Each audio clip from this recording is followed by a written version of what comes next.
এইবার মুসাইলামা আদেশ করতেছে, জল্লাদ যাও যাও, হাবিব বিন জায়েদের ডান হাতটা কেটে ফেলো। জল্লাদ ধারালো অস্ত্র নিয়ে, ছুরি নিয়ে, তরবারি নিয়ে হাবিব বিন জায়েদের ডান হাতের উপরে কোপ মারলেন। হাবিব বিন জায়েদের শরীর থেকে ডান হাতটা আলাদা হয়ে গেল। এরপরে পুনরায় বলতেছে, এখনো সময় আছে, নবী বলে স্বীকৃতি দাও, তোমার জান ভিক্ষা দেওয়া হবে। হাবিব বিন জায়েদ বলে, ভণ্ডকে আমি নবী বলে স্বীকৃতি দিব না। বারবার বুঝানোর পরেও কাজ হয় না। পুনরায় জল্লাদকে আদেশ করে, জল্লাদ হাবিব বিন জায়েদের শরীর থেকে বাম হাতটা আলাদা করে দাও। হাবিব বিন জায়েদের বাম হাতের উপরে অস্ত্র দিয়ে আঘাত করে বাম হাতটা শরীর থেকে আলাদা করা হয়েছে। পুনরায় প্রস্তাবনা দেওয়া হয়েছে, এখনো সময় আছে, নবী বলে স্বীকৃতি দাও। হাবিব বিন জায়েদ বলে, কখনোই স্বীকৃতি দিব না। পুনরায় জল্লাদকে আদেশ করা হয়, জল্লাদ যাও যাও, হাবিব বিন জায়েদের ডান পাটা কেটে ফেলো। হাবিব বিন জায়েদের ডান পায়ের উপরে আঘাত করে ডান পাটা শরীর থেকে আলাদা করা হয়েছে। পুনরায় প্রস্তাবনা দেওয়া হয়েছে, এখনো সময় আছে, নবী বলে স্বীকৃতি দাও। হাবিব বিন জায়েদ বলে, না না, কখনোই স্বীকৃতি দিব না। পুনরায় আদেশ করা হয়, হাবিব বিন জায়েদের শরীর থেকে বাম পাটা আলাদা করে ফেলো। আল্লাহর নবীর সাহাবী হাবিব বিন জায়েদের বাম পাটাও শরীর থেকে আলাদা করা হয়েছে। হাত দুটো কেটে ফেলা হয়েছে, পা দুটো কেটে ফেলা হয়েছে। হাবিব বিন জায়েদ এবার জবান দিয়ে বলতেছে, লা ইলাহা ইল্লাল্লাহ মুহাম্মাদুর রাসূলুল্লাহ। মুসাইলামা পুনরায় বলতেছে, এখনো সময় আছে, নবী বলে স্বীকৃতি দাও। হাবিব বিন জায়েদ জবান খুলে জিহ্বা লাড়িয়ে বলে, না না, কখনোই তোমাকে নবী বলে স্বীকৃতি দিব না। জল্লাদকে আদেশ করা হয়, হাবিব বিন জায়েদের জিহ্বাটা ছুরি দিয়ে কেটে ফেলো। জিহ্বাটা কেটে ফেলা হলো, জিহ্বা থেকে রক্ত ঝরতেছে। পুনরায় বলতেছে, হাবিব বিন জায়েদ এখনো সময় আছে, নবী বলে স্বীকৃতি দাও। হাবিব বিন জায়েদ বলে, না না, কখনোই আমি ভণ্ড নবীকে নবী বলে স্বীকৃতি দিব না। জবান থেকে বলতে পারতেছে না, মাথা ডানে বামে নাড়িয়ে নাড়িয়ে বলতেছে, আমি নবী বলে স্বীকৃতি দিব না। পুনরায় জল্লাদকে আদেশ করেছে, জল্লাদ যাও যাও, মুহাম্মাদের সাহাবীর শরীর থেকে কল্লাটা আলাদা করে দাও। নবীর সাহাবী হাবিব বিন জায়েদের গলার উপরে ছুরি দিয়ে আঘাত করা হয়, শরীর থেকে কল্লাটা আলাদা করা হয়েছে। হাবিব বিন জায়েদ এমন পরিস্থিতির মধ্যে পড়ে গেছে, শরীরের মধ্যে হাত নেই, পা নেই, মাথা নেই।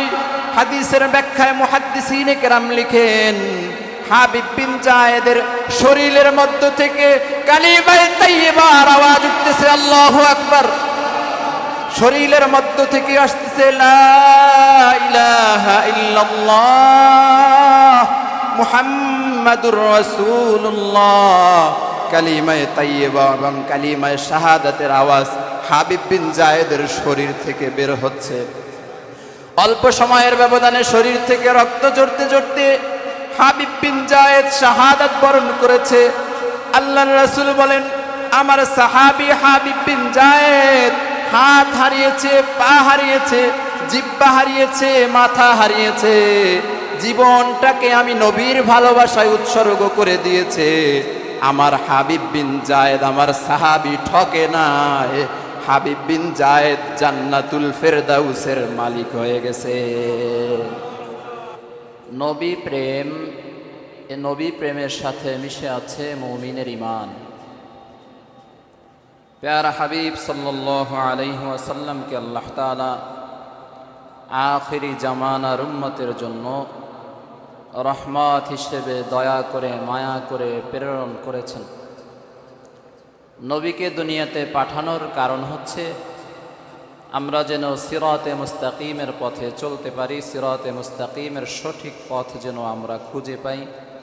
সেজন্য আল্লাহ তাআলা হাদি হিসেবে, রিজাল হিসেবে মুহাম্মদ আরবি সাল্লাল্লাহু আলাইহি ওয়াসাল্লামকে দুনিয়াতে প্রেরণ করেছেন। নিতান্তই আল্লাহ তাআলার দয়া, আল্লাহর দয়া ছাড়া প্যারা হাবিবকে আমরা পেতাম না। যাকে আল্লাহ শ্রেষ্ঠত্ব দিয়েছেন সকল মাখলুকাতের উপরে, আল্লাহ পৃথিবীতে যাহা কিছু সৃষ্টি করেছেন মানব দানব আরশ কুরসি লৌহ কলম সব কিছুর উপরে আল্লাহ তাআলা সরকারে দো আলম মুহাম্মদ আরবি সাল্লাল্লাহু আলাইহি ওয়াসাল্লামকে শ্রেষ্ঠত্ব দিয়েছেন, সম্মানিত করেছেন। তাকে দুনিয়াতে পাঠানো এটা আল্লাহ তাআলার দয়া মায়া ছাড়া কোনো কিছুই নয়। এটা আমার কথা নয়, আল্লাহ যে দয়া করে নবীকে পাঠিয়েছেন এ সম্পর্কে আল্লাহ তাআলা সূরাতু আলে ইমরানের 164 নম্বর আয়াতের মধ্যে বলেছেন, লাকাদ মান্নাল্লাহু আলাল মুমিনিন। আল্লাহ তাআলা বলেন, পয়গম্বর আপনি আপনার উম্মতদেরকে জানায়া দেন, নবী যে আমি দুনিয়াতে প্রেরণ করেছি, সরকারে দো আলমকে যে আমি আল্লাহ দুনিয়াতে পাঠাইছি, এটা আমি আল্লাহ পাক রব্বুল আলামিনের পক্ষ থেকে মুমিনদের জন্য, মুমিনদের প্রতি বড় অনুগ্রহ করেছি। প্যারা হাবিব দুনিয়াতে আগমন এটা আমাদের জন্য আল্লাহ তাআলার বিশেষ দয়া, বিশেষ অনুগ্রহ। আল্লাহ প্যারা হাবিবকে দুনিয়াতে পাঠিয়েছেন, পাঠানোর সাথে সাথে কিছু দায়িত্ব প্রদান করে দিয়েছেন। পয়গম্বর আপনি দুনিয়াতে যাচ্ছেন, দুনিয়ার মানুষের জন্য আপনার কিছু দায়িত্ব এবং কর্তব্য রয়েছে। এই দায়িত্ব কর্তব্য সম্পর্কে আল্লাহ তাআলা আয়াতের পরের অংশের মধ্যে বলেছেন, এ নবীকে যে আল্লাহ তাআলা প্রেরণ করেছেন, ফেরেশতাদের মধ্য থেকে প্রেরণ করেছেন নাকি মানুষের মধ্য থেকে প্রেরণ করেছেন, এ সম্পর্কে আল্লাহ বলেন, ইয বা'আসা ফীহিম রাসূলাম মিন আনফুসিহিম। হে দুনিয়ার মানুষ, হে আরবের মানুষ, তোমরা জেনে নাও তিনি তোমাদের নিজেদের মধ্য হতে তাদের নিকট রাসূল প্রেরণ করেছেন। নিজেদের মধ্য থেকেই নবী হিসেবে বানিয়েছেন। আরবের মানুষের মধ্য থেকেই আল্লাহ তাআলা প্যারা হাবিবকে নবী স্বীকৃতি দিয়েছেন, নবী হিসেবে প্রেরণ করেছেন। জিনদের মধ্য থেকেও নয়, ফেরেশতাদের মধ্য থেকেও নয়, আমাদের নবী মানুষের মধ্য থেকেই একজন। আল্লাহ তাআলা প্যারা হাবিবকে দায়িত্ব দিয়ে পাঠিয়েছেন। এক নম্বরে দায়িত্ব হলো ইয়াতলু আলাইহিম আয়াতিহি। আল্লাহ তাআলা বলেন, যিনি তাদের সামনে, মানুষের সামনে কুরআনুল কারীমের আয়াত তেলাওয়াত করেন। সুবহানাল্লাহ। এক নম্বর কাজ হলো আল্লাহর কুরআন থেকে আয়াত তেলাওয়াত করা। এই কাজ আল্লাহর রাসূল মক্কার মানুষের সামনে করেছেন, আরবের মানুষের সামনে আল্লাহর রাসূল কুরআন তেলাওয়াত করেছেন। দুই নম্বরের দায়িত্ব হলো ওয়ায়ুযাক্কিহিম। আল্লাহ বলেন, এমন এক পয়গম্বর আমি দুনিয়াতে পাঠাইলাম, তিনি শুধুমাত্র আয়াত তেলাওয়াত করবেন তা নয়, তিনি মানুষের আত্মাকে পরিশুদ্ধ করবেন। কুরআন তেলাওয়াতের মাধ্যমে মানুষের আত্মার উপরে প্রভাব ফেলবেন, হৃদয় নরম করে ফেলবেন, দুনিয়ার সব ঝামেলা থেকে বিমুখ করে আখিরাতের বাণী হৃদয়ের মধ্যে ঢেলে দিবেন। আল্লাহ যে এক একাত্মবাদের শিক্ষা মুমিনের অন্তরের মধ্যে পয়গম্বর ঢালবেন, এভাবেই তিনি আরবের লোকদের হৃদয়কে পরিশুদ্ধ করেন। সুবহানাল্লাহ। যেটাকে তাসাউফের ভাষায় বলা হয় আত্মশুদ্ধি, অন্তরকে পরিশুদ্ধ করা, কলুষিত মুক্ত করা। আল্লাহ তাআলা বলেন, প্যারা হাবিবের 3 নম্বর কাজ হলো ওয়ায়ুআল্লিমুহুমুল কিতাবা ওয়াল হিকমা। তিনি মানুষকে কিতাব শিক্ষা দিবেন, আল্লাহর কিতাব কুরআনুল কারীমের শিক্ষা দিবেন। শুধু কিতাব শিক্ষা দিবেন তাই নয়, তিনি আল্লাহর কালাম থেকে মানুষকে হিকমতের শিক্ষাও দিয়ে দিবেন। সুবহানাল্লাহ। এই কোরআনের মধ্যে হাজারো হিকমত লুকিয়ে আছে। হিকমতের শিক্ষা দেওয়ার জন্য আল্লাহ তাআলা প্রেরণ করেছেন আকায়ে নামদার তাজদারে মদিনা মুহাম্মদ আরবি সাল্লাল্লাহু আলাইহি ওয়াসাল্লামকে। আল্লাহ তাআলা আয়াতের শেষ অংশের মধ্যে বলেছেন, وإن كانوا من قبل لفي ضلال মুবিন। এমন মানুষকে পেয়ারা হাবিব আয়াত তেলাওয়াত করে শোনাবেন, এমন মানুষদের হৃদয়কে তিনি পরিশুদ্ধ করবেন, এমন মানুষকে তিনি কিতাব শিক্ষা দিবেন, এমন মানুষকে তিনি হিকমত শিক্ষা দিবেন। তারা এমন মানুষ যদিও তারা এর আগে সুস্পষ্ট গোমরাহির মধ্যে লিপ্ত ছিল। এরা ছিল জঘন্য মানুষ, খুবই জঘন্য, সমাজের মধ্যে সব থেকে নিকৃষ্ট, সারা দুনিয়ার মধ্যে সব থেকে নিকৃষ্ট মানুষ ছিল। এদেরকে আল্লাহর রাসূল কোরআনের আয়াত শুনিয়ে কোরআন তেলাওয়াত করে আত্মশুদ্ধি করেছেন, হৃদয়কে পরিশুদ্ধ করেছেন, এদেরকে অমানুষ থেকে মানুষে রূপান্তরিত করেছেন। সুবহানাল্লাহ। সম্মানিত হাজিরিন, প্যারা হাবিব দুনিয়াতে আগমন করেছেন গজব হিসেবে নয়, রহমত হিসেবে। তিনি মানুষের জন্য রহমত, তিনি পশু পাখির জন্য রহমত। আল্লাহ তাআলা দুনিয়াতে যাহা কিছু সৃষ্টি করেছেন সব কিছুর জন্য প্যারা হাবিব রহমত। এ সম্পর্কে আল্লাহ তাআলা সূরাত আম্বিয়ার 107 নম্বর আয়াতের মধ্যে বলেছেন, وما أرسلناك إلا رحمة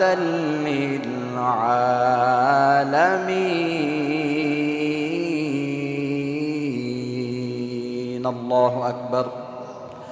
আল্লাহ তাআলা বলেন, হে পয়গম্বর, আপনি জেনে নিন আমি আপনাকে দুনিয়াতে সারা পৃথিবীর জন্য রহমত হিসেবে প্রেরণ করেছি। এই আয়াতের মধ্যে আল্লাহ তাআলা সুস্পষ্টভাবে বলে দিয়েছেন নবীকে দুনিয়াতে প্রেরণ করা হয়েছে রহমত হিসেবে।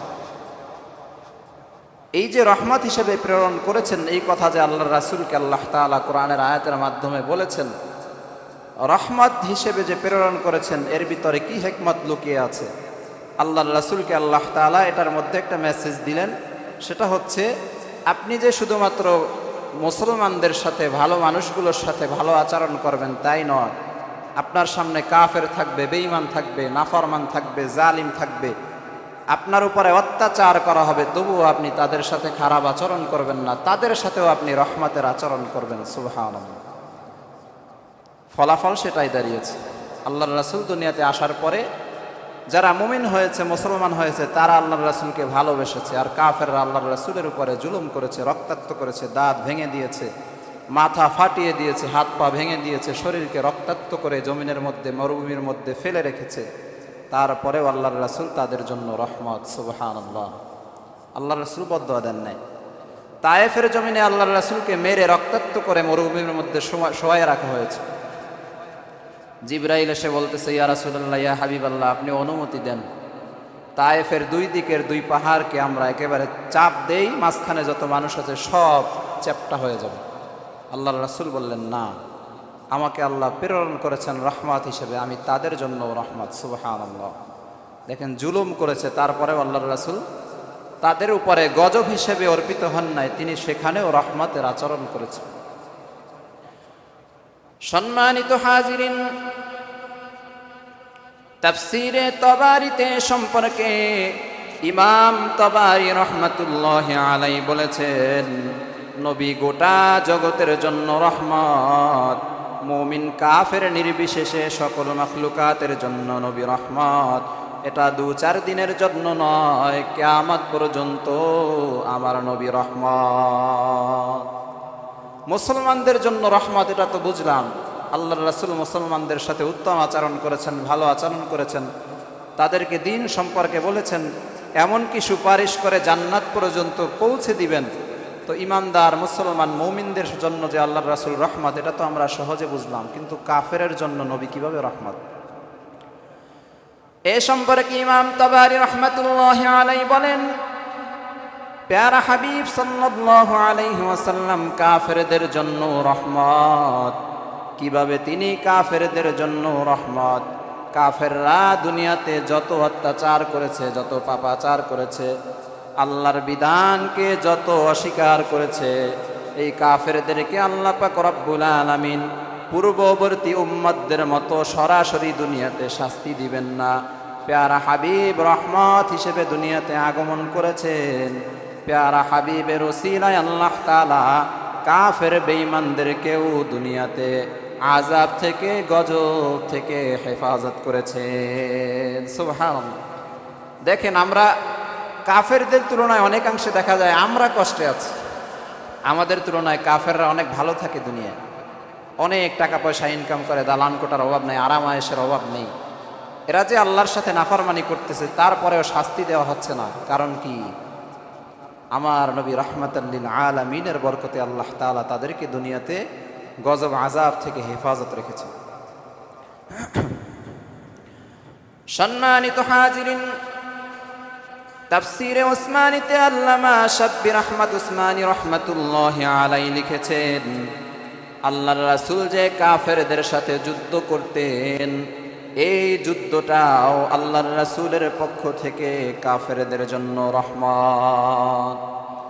যুদ্ধের ময়দানে কাফেরদের মোকাবেলায় যে আল্লাহর রাসূল যুদ্ধ করেছেন, এটাও কাফেরের জন্য রহমত। কিভাবে রহমত?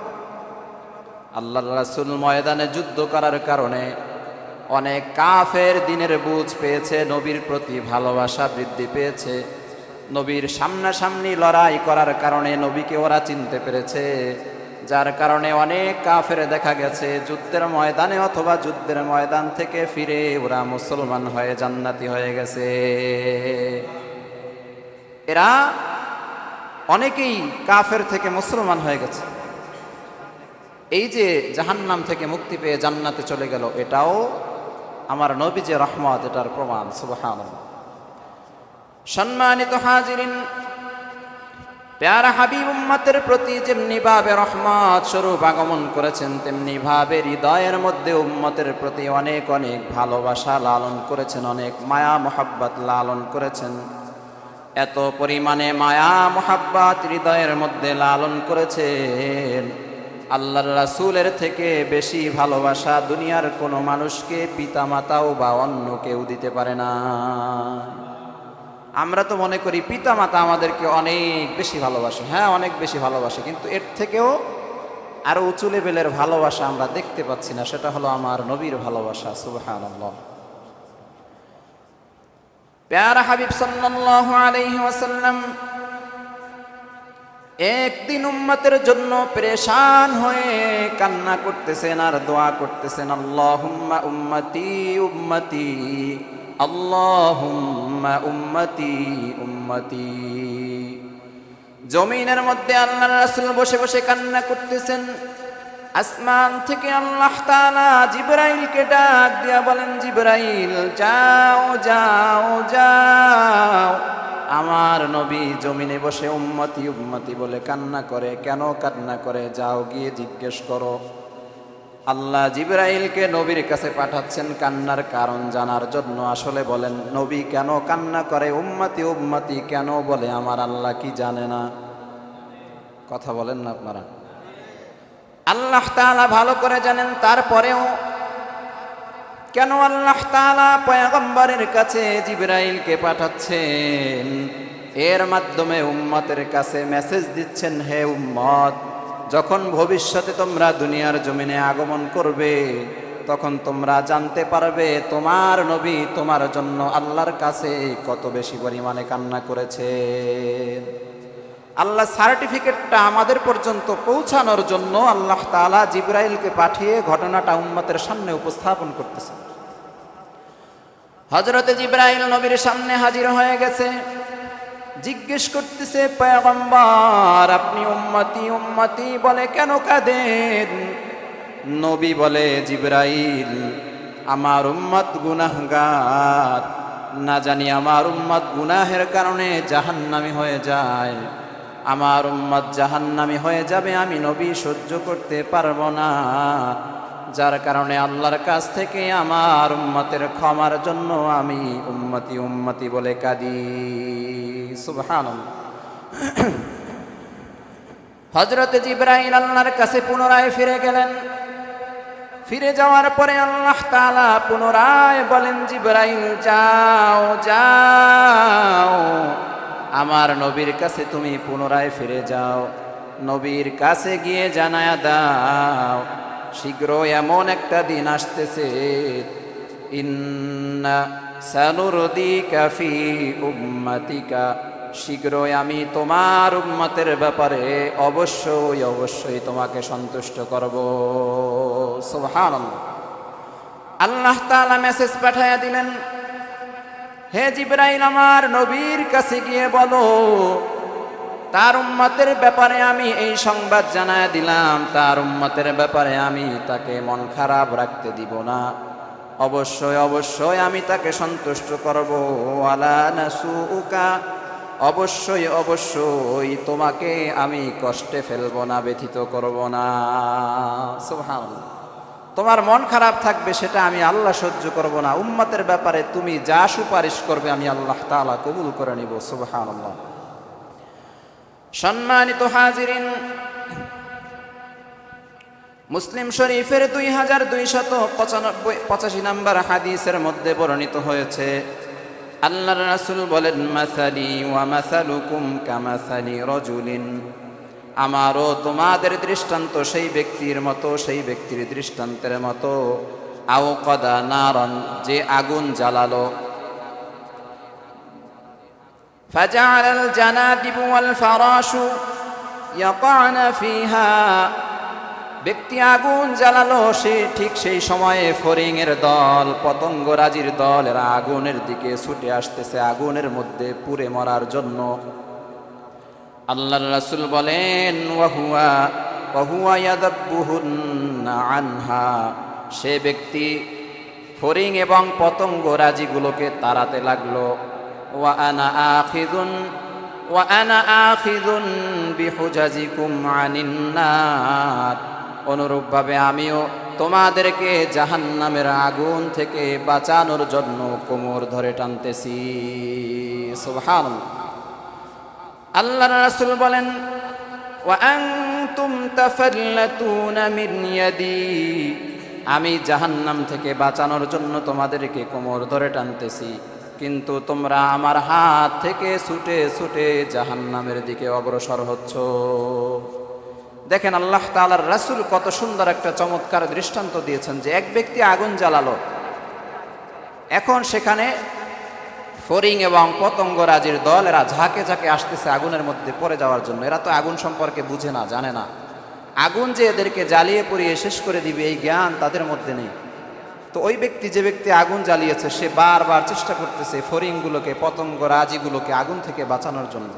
আল্লাহর রাসূল এই দৃষ্টান্ত দিয়ে সাহাবায়ে কেরামদেরকে বললেন যে আমিও তোমাদেরকে জাহান্নামের আগুন থেকে বাঁচানোর জন্য কোমর ধরে টানতেছি, আর তোমরা জাহান্নামে পড়ার জন্য, জাহান্নামের আগুনে পড়ার জন্য আমার হাত থেকে বারবার ছুটে ছুটে অগ্রসর হচ্ছ। দেখেন আল্লাহর রাসূল উম্মতের প্রতি কত মায়া রেখেছেন।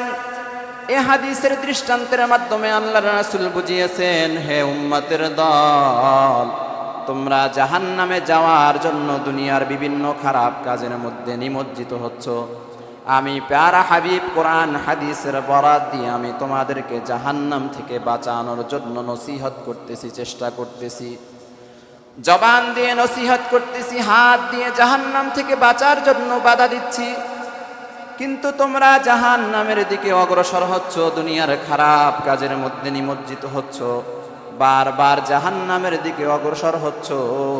হে উম্মতের দল, তোমাদের প্রতি আমার হৃদয়ে অগাধ ভালোবাসা থাকার কারণে তোমরা জাহান্নামের আগুনে জ্বলবে, আমি পয়গম্বর তা সহ্য করতে পারবো না।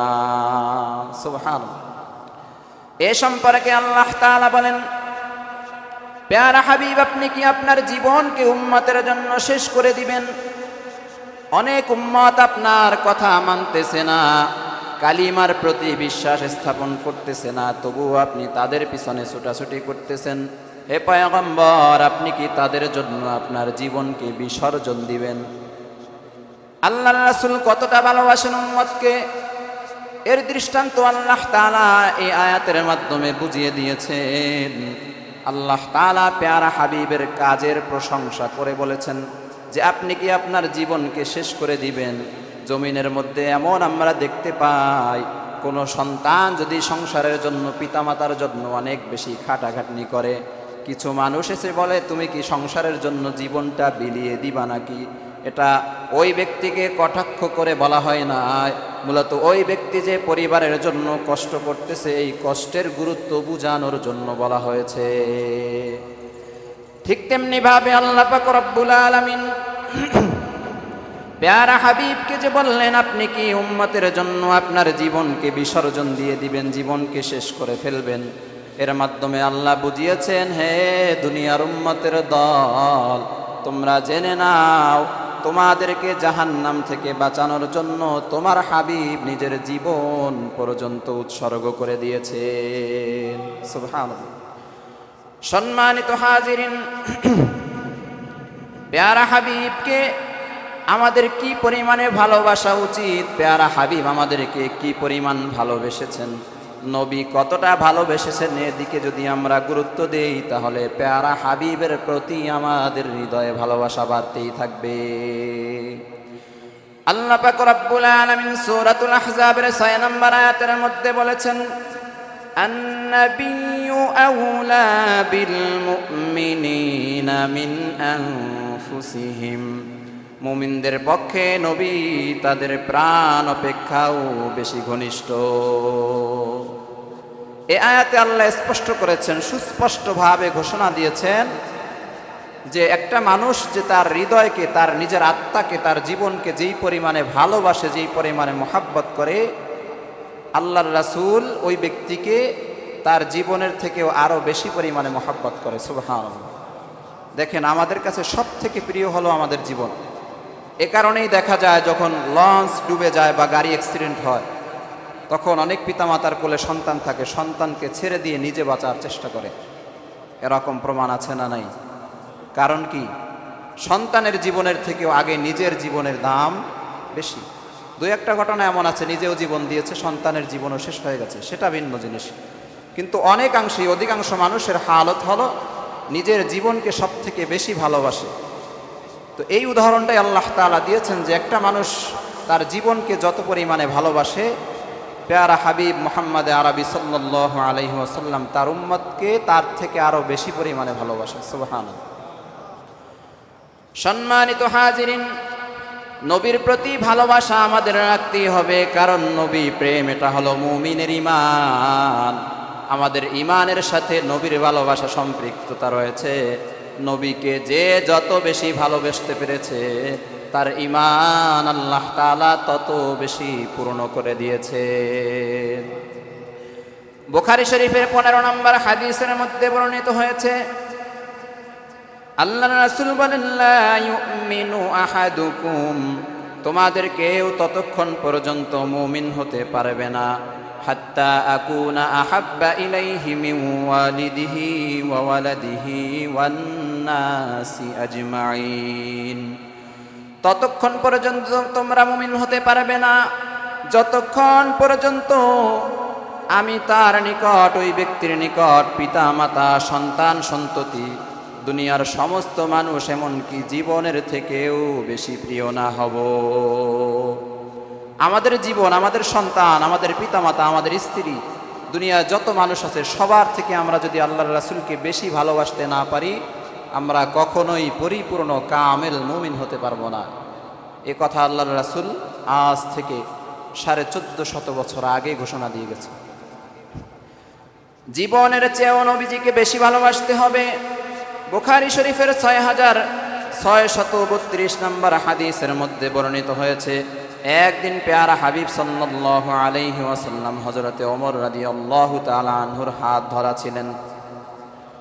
হযরতে ওমর বললেন, লা আনতা আহাব্বু ইলাইয়া মিন কুল্লি শাইইন ইয়া রাসূলুল্লাহ, ইয়া হাবিবাল্লাহ, আপনি আমার কাছে সব থেকে বেশি প্রিয়, কিন্তু ইল্লা মিন নাফসি, তবে আমার জানের থেকে আপনাকে আমি বেশি ভালোবাসতে পারি নাই।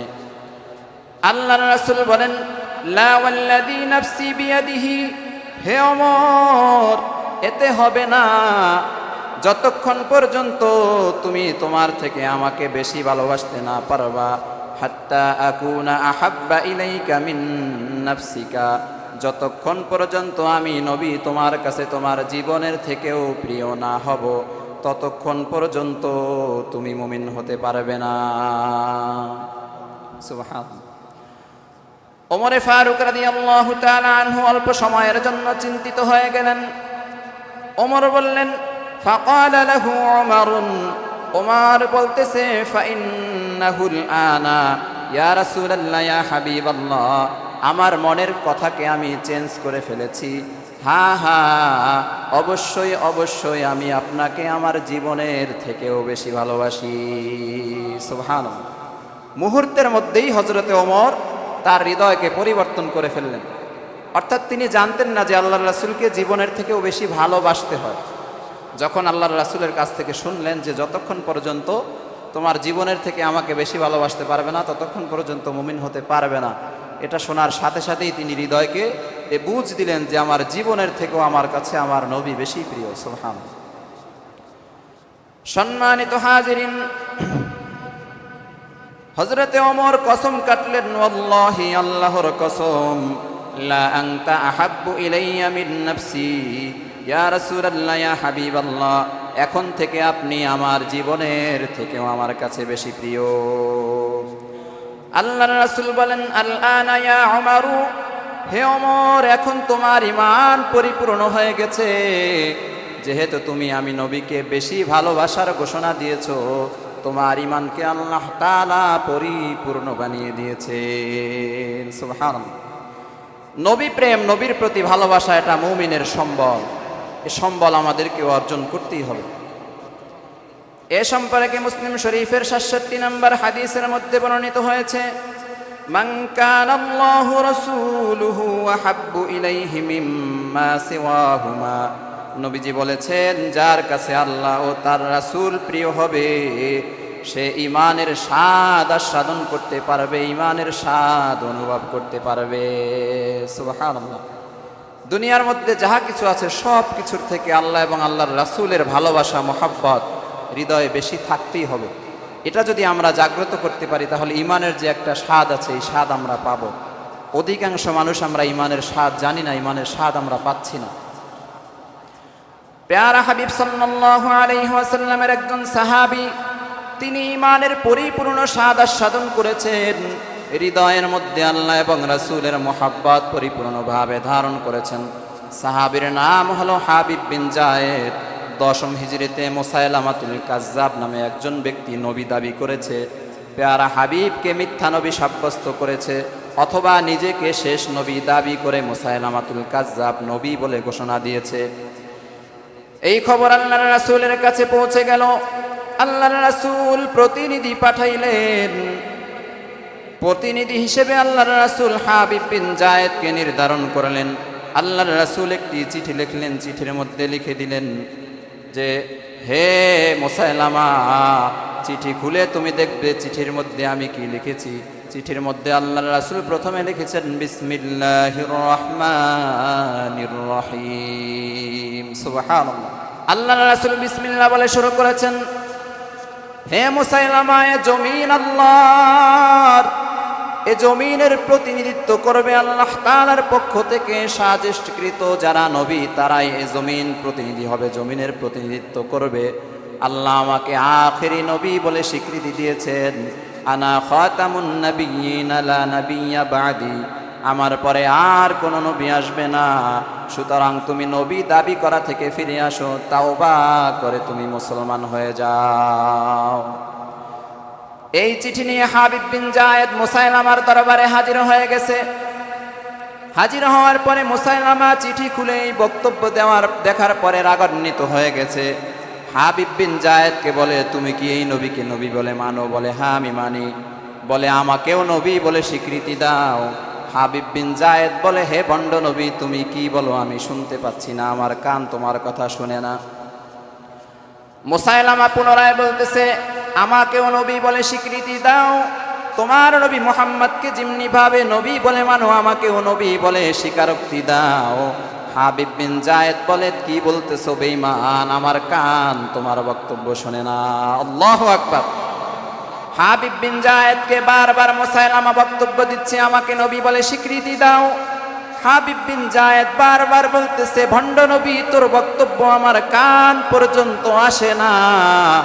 আমি আখিরি জামানার পয়গম্বরকে নবী বলে স্বীকৃতি দিয়েছি, তুই ভণ্ড নবী, প্রতারক, মিথ্যা নবী, তোকে আমি নবী বলে স্বীকৃতি দিব না। সম্মানিত হাজিরিন, বারবার বলার পরেও হাবিব বিন যায়েদ যখন মুসাইলামার বক্তব্যের পক্ষে কথা বলে না, নবী বলে স্বীকারোক্তি দেয় না, মুসাইলামা জল্লাদকে ডাক দিয়া বলে, জল্লাদ যাও যাও, হাবিব বিন যায়েদকে জেলখানার মধ্যে আবদ্ধ করে রেখে দাও। হাবিব বিন যায়েদকে জেলখানার মধ্যে আবদ্ধ করা হয়েছে, খাবার বন্ধ করে দেওয়া হয়েছে, পানিও সব ধরনের খাবার পানি সব বন্ধ করে দেওয়া হয়েছে, জেলখানার মধ্যে আবদ্ধ করে রেখেছে। প্রতিদিন জল্লাদ গিয়ে বলে, হে হাবিব বিন যায়েদ, এখনো সময় আছে, মুসাইলামাকে নবী বলে স্বীকৃতি দাও, তোমাকে মুক্তি দেওয়া হবে, জেলখানা থেকে ছেড়ে দেওয়া হবে। হাবিব বিন যায়েদ বলে, আমাকে যতই কষ্ট দাও, খাবার না দিয়ে আমাকে যদি মেরেও ফেলো, আমি তোমাদের কথায় স্বীকৃতি দিব না। আমি আখেরি জামানার পয়গম্বরকে নবী বলে স্বীকৃতি দিয়েছি, ভণ্ড মুসাইলামাকে আমি কোনোভাবেই নবী স্বীকৃতি দিব না। এরকম ভাবে কয়েকদিন অতিবাহিত হয়ে গেল। বারবার বলার পরেও হাবিব বিন যায়েদ মুসাইলামাকে নবী বলে স্বীকৃতি দেয় না। মুসাইলামার পক্ষ থেকে এবার স্লোগান আসে, এলান করে দাও, নজদ নামক এলাকার মধ্যে মাইকিং করে দাও, ঘোষণা করে দাও, অমুক দিন অমুক সময় হাবিব বিন যায়েদকে শুলে চড়িয়ে হত্যা করা হবে। এলাকার লোকজন সবাই যেন জায়গার মধ্যে, ময়দানের মধ্যে উপস্থিত হয়। হাবিব বিন যায়েদকে সেই দিন সেই সময়ে নজদ এলাকার বিশাল ময়দানের মধ্যে উপস্থিত করা হয়েছে। চতুর্দিকে হাজার হাজার লক্ষ মানুষ সমবেত হয়ে গেছে। হাবিব বিন যায়েদকে শেষবারের মতো বলতেছে, এখনো সময় আছে, আমি মুসাইলামাকে নবী বলে স্বীকৃতি দাও। হাবিব বিন যায়েদ বলে, আমি জীবন কোরবান করে দিব, প্যারা হাবিবের ভালোবাসায় আমার জীবন উৎসর্গ করে দিব, ভণ্ড নবী মুসাইলামাকে আমি কখনোই নবী বলে স্বীকৃতি দিব না। আল্লাহু আকবার। এইবার মুসাইলামা আদেশ করতেছে, জল্লাদ যাও যাও, হাবিব বিন যায়েদের ডান হাতটা কেটে ফেলো। জল্লাদ ধারালো অস্ত্র নিয়ে, ছুরি নিয়ে, তরবারি নিয়ে হাবিব বিন যায়েদের ডান হাতের উপরে কোপ মারলেন। হাবিব বিন যায়েদের শরীর থেকে ডান হাতটা আলাদা হয়ে গেল। এরপরে পুনরায় বলতেছে, এখনো সময় আছে, নবী বলে স্বীকৃতি দাও, তোমার জান ভিক্ষা দেওয়া হবে। হাবিব বিন যায়েদ বলে, ভণ্ডকে আমি নবী বলে স্বীকৃতি দিব না। বারবার বুঝানোর পরেও কাজ হয় না। পুনরায় জল্লাদকে আদেশ করে, জল্লাদ হাবিব বিন যায়েদের শরীর থেকে বাম হাতটা আলাদা করে দাও। হাবিব বিন যায়েদের বাম হাতের উপরে অস্ত্র দিয়ে আঘাত করে বাম হাতটা শরীর থেকে আলাদা করা হয়েছে। পুনরায় প্রস্তাবনা দেওয়া হয়েছে, এখনো সময় আছে, নবী বলে স্বীকৃতি দাও। হাবিব বিন যায়েদ বলে, কখনোই স্বীকৃতি দিব না। পুনরায় জল্লাদকে আদেশ করা হয়, জল্লাদ যাও যাও, হাবিব বিন যায়েদের ডান পাটা কেটে ফেলো। হাবিব বিন যায়েদের ডান পায়ের উপরে আঘাত করে ডান পাটা শরীর থেকে আলাদা করা হয়েছে। পুনরায় প্রস্তাবনা দেওয়া হয়েছে, এখনো সময় আছে, নবী বলে স্বীকৃতি দাও। হাবিব বিন যায়েদ বলে, না না, কখনোই স্বীকৃতি দিব না। পুনরায় আদেশ করা হয়, হাবিব বিন যায়েদের শরীর থেকে বাম পাটা আলাদা করে ফেলো। আল্লাহর নবীর সাহাবী হাবিব বিন যায়েদের বাম পাটাও শরীর থেকে আলাদা করা হয়েছে। হাত দুটো কেটে ফেলা হয়েছে, পা দুটো কেটে ফেলা হয়েছে। হাবিব বিন যায়েদ এবার জবান দিয়ে বলতেছে, লা ইলাহা ইল্লাল্লাহ মুহাম্মাদুর রাসূলুল্লাহ। মুসাইলামা পুনরায় বলতেছে, এখনো সময় আছে, নবী বলে স্বীকৃতি দাও। হাবিব বিন যায়েদ জবান খুলে জিহ্বা লাড়িয়ে বলে, না না, কখনোই তোমাকে নবী বলে স্বীকৃতি দিব না। জল্লাদকে আদেশ করা হয়, হাবিব বিন যায়েদের জিহ্বাটা ছুরি দিয়ে কেটে ফেলো। জিহ্বাটা কেটে ফেলা হলো, জিহ্বা থেকে রক্ত ঝরতেছে। পুনরায় বলতেছে, হাবিব বিন যায়েদ এখনো সময় আছে, নবী বলে স্বীকৃতি দাও। হাবিব বিন যায়েদ বলে, না না, কখনোই আমি ভণ্ড নবীকে নবী বলে স্বীকৃতি দিব না। জবান থেকে বলতে পারতেছে না, মাথা ডানে বামে নাড়িয়ে নাড়িয়ে বলতেছে, আমি নবী বলে স্বীকৃতি দিব না। পুনরায় জল্লাদকে আদেশ করেছে, জল্লাদ যাও যাও, মুহাম্মাদের সাহাবীর শরীর থেকে কল্লাটা আলাদা করে দাও।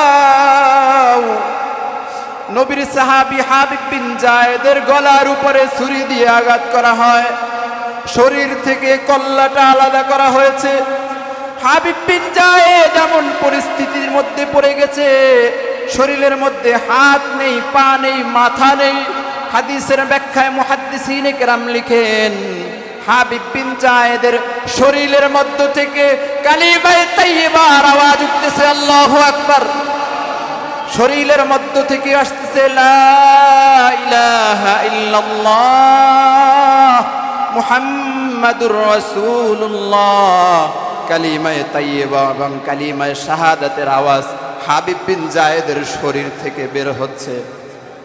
অল্প সময়ের ব্যবধানে শরীর থেকে রক্ত ঝরতে ঝরতে হাবিব বিন জায়েদ শাহাদাত বরণ করেছে। আল্লাহর রাসূল বলেন, আমার সাহাবী হাবিব বিন জায়েদ হাত হারিয়েছে, পা হারিয়েছে, জিহ্বা হারিয়েছে, মাথা হারিয়েছে, জীবনটাকে আমি নবীর ভালোবাসায় উৎসর্গ করে দিয়েছে। আমার হাবিব বিন জায়েদ, আমার সাহাবী ঠকে নাই। হাবিব বিন জায়েদ জান্নাতুল ফেরদাউসের মালিক হয়ে গেছে। সম্মানিত হাজিরিন, এজন্য নবীর প্রতি ভালোবাসা রাখতেই হবে যদি আপনি আমি মুমিন দাবি করি। আল্লাহ তাআলা আমাদেরকে যেন মুমিন হিসেবে কবুল করেন, সবাই বলেন আমিন। একটি মাসআলা আমরা ভালো করে শুনবো। মাসআলাটি অনেক গুরুত্বপূর্ণ, সবার জানা জরুরি, অত্যন্ত জরুরি। মাসআলাটি হলো কবর এটা পাকা করা যাবে কিনা, সৌন্দর্য মণ্ডিত করা যাবে কিনা। এ সম্পর্কে দুনিয়ার মানুষের অনেক বক্তব্য আছে, আমরা দুনিয়ার কারো বক্তব্যের দিকে যাব না। কবর পাকা করা যাবে কিনা, সৌন্দর্য মণ্ডিত করা যাবে কিনা, এ সম্পর্কে আল্লাহর রাসূল কি বলেছেন এ সম্পর্কে আমরা দেখব ইনশাআল্লাহ। মুসলিম শরীফের 2114 নম্বর হাদিসের মধ্যে বর্ণিত হয়েছে, আল্লাহর রাসূল বলেন, আই ইউজাসসাসাল কবর, তোমরা কবরকে পাকা করবে না, কবরকে সৌন্দর্য মণ্ডিত করবে না, ইট দিয়ে গাঁথনি দিবে না, কবরে বিল্ডিং বানাবে না। এরপরে আল্লাহর রাসূল বলেন, ওয়া আইয়ুকআদা আলাইহি, তোমরা কবরের উপরে বসবে না। 3 নম্বরে আল্লাহর রাসূল বলেন, ওয়া আইয়ুবনাই আলাইহি, কবরের উপরে তোমরা ঘর নির্মাণ করবে না। তাহলে প্রথম কথা হলো, আল্লাহর রাসূলের স্পষ্ট বক্তব্য হলো কবর পাকা করা যাবে, সৌন্দর্য মণ্ডিত করা যাবে, কবরে মোমবাতি জ্বালানো যাবে, কবরের উপরে চাদর টাঙিয়ে দেওয়া যাবে, কবরে লাল কাপড় পরানো যাবে। এরকমভাবে কবরের উপরে কোনো কিছুই করা যাবে না। কবরকে স্বাভাবিক রাখতে হবে, মাটি, কবরের উপরে থাকবে শুধু মাটি। এখন কথা হলো, তাহলে কবরের পবিত্রতা আমরা রক্ষা করব কিভাবে? কবরের পবিত্রতা রক্ষা করার জন্য একটা জায়গা নির্ধারণ করে চতুর্দিক থেকে দেয়াল দিতে পারেন এবং গেট নির্মাণ করে দিতে পারেন। দেয়াল থাকবে, একটা সাধারণ স্যাম্পল একটা গেট থাকবে, যাতে করে মানুষ, গরু, পাতিহাঁস, শ্রীগাল, পাতিশিয়াল এগুলো ভিতরে প্রবেশ করতে না পারে, কবরের পবিত্রতা যেন নষ্ট না করে, সেজন্য চতুর্দিক থেকে দেয়াল নির্মাণ করে গেট নির্মাণ করে দিতে হবে। এটা হলো সিস্টেম। এটা যে ইট দিয়েই দিতে হবে তা না, আমরা বাঁশ দিয়েও দিতে পারি, অনেক জায়গায় বাঁশ দিয়ে দিচ্ছে। এখন কথা হলো, আমাদের আবেগ করতে মনে চায়, কবরকে পাকা করতে মনে চায়। যেহেতু আল্লাহর রাসূল নিষেধ করেছেন, এখানে আমাদের মনে চাওয়ার কোনো গুরুত্ব আর থাকতেই পারে না। অনেকে বলে যে আল্লাহর রাসূলের কবর তো পাকা করা হয়েছে। এই ধারণাটা সম্পূর্ণ ভুল। আল্লাহর রাসূলের আসল কবর যেটা, সেখানে পাকা করা হয় না, সে জায়গাটা এখনো কাঁচাই আছে। আরবের মাটি যেমন তেমনই আছে। আল্লাহর রাসূলকে দাফন করা হয়েছিল, কবরস্থ করা হয়েছিল আয়েশা সিদ্দিকা রাদিয়াল্লাহু তাআলা আনহার ঘরে। এটা আল্লাহ তাআলার নিয়ম, নবীরা যেখানে ইন্তেকাল করবে সেখানেই দাফন করতে হবে, স্থান পরিবর্তন করা যাবে না। সেজন্য ঘরের মধ্যে আল্লাহ রাসূলকে একটি কক্ষের মধ্যে দাফন করা হয়েছে। মূল যেখানে আল্লাহ রাসূলের রওজা, সেই রওজা পাকা করা হয় নাই। এখন বলবেন, আমরা তো দেখতেছি চতুর্দিকে স্বর্ণ দিয়ে বাঁধানো। এটা আল্লাহ রাসূলের কবরে না, রুম। ভালো করে বুঝতে হবে। আর এটা করার কারণ কি? সীসা দিয়ে ঢালাই করে দেওয়া হয়েছে। এটা করার কারণ ছিল, ইহুদি দুষ্ট চক্র, ওরা আল্লাহ রাসূলের লাশ মোবারককে, আল্লাহ রাসূলের দেহ মোবারককে ওরা চুরি করতে চেয়েছিল। গর্ত করতে করতে করতে করতে জায়গার মধ্যে চলে এসেছিল। বাদশাহ নুরউদ্দিন জঙ্গিকে স্বপ্নে দেখানো হলো যে আল্লাহ রাসূলের লাশ চুরির পায়ে তারা চলতেছে। এরপরে ওখানে সীসা দিয়ে ঢালাই করে দেওয়া হয়েছে, চতুর্দিক দিয়ে গেট নির্মাণ করে সৌন্দর্য মণ্ডিত করে দেওয়া হয়েছে। এখন এইটা বেশি আমাদের সব থেকে বড় দলিল না আল্লাহ রাসূল যেটা বলে গিয়েছেন সেটা আমাদের বড় দলিল?